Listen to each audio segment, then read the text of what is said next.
Last Jam and winning the Tony Award. Like, what process did you that happen? Well, I remember when I was in Jelly's Last Jam, I remember that the publicist for the show was like, Tonya Pinkins, she's like, what, the fifth, sixth lead?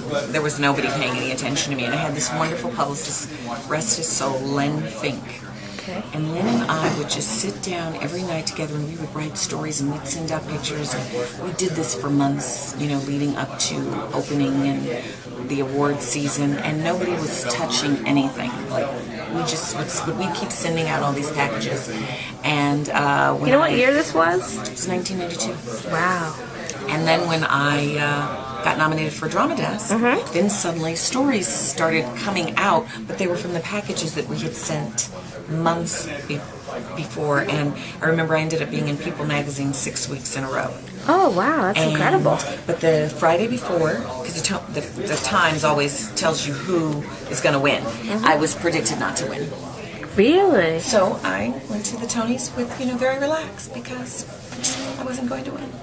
Wow. But I looked fabulous. Jean London did this wonderful navy blue velvet gown, very Hollywood, elegant glamour, and it was great. What does the gown look like?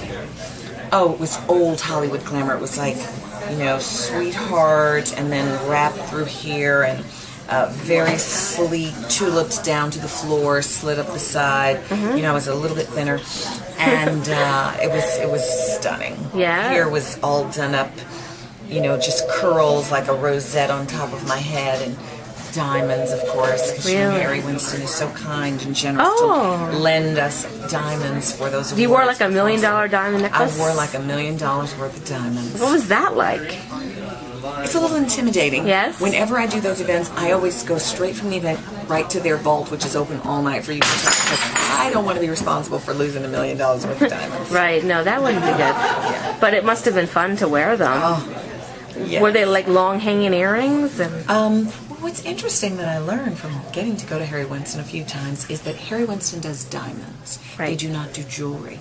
Oh. So everything they do is very simple. It is about the stone is the best cut, clarity, color there is, and what's around it is very simple. Now, if you want to do jewelry, you go to Fred Leighton. Oh, cool.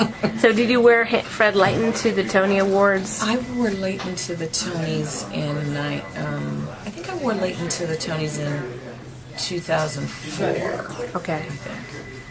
Yeah. Okay. So you want to talk about my favorite show you were in, Carolina Change, which I absolutely adored. Oh, I love that show. It's so dear to me. I remember I was working on The Wild Party with George C. Wolfe, and he came up to me and he said, Tonya Pinkins, I got this part. And there's this maid, and she's taking care of this little boy. And he says something really nasty to her, and she says, and she's cooking fried chicken. Hell is a place where Jews go when they die. And I think you should play that part.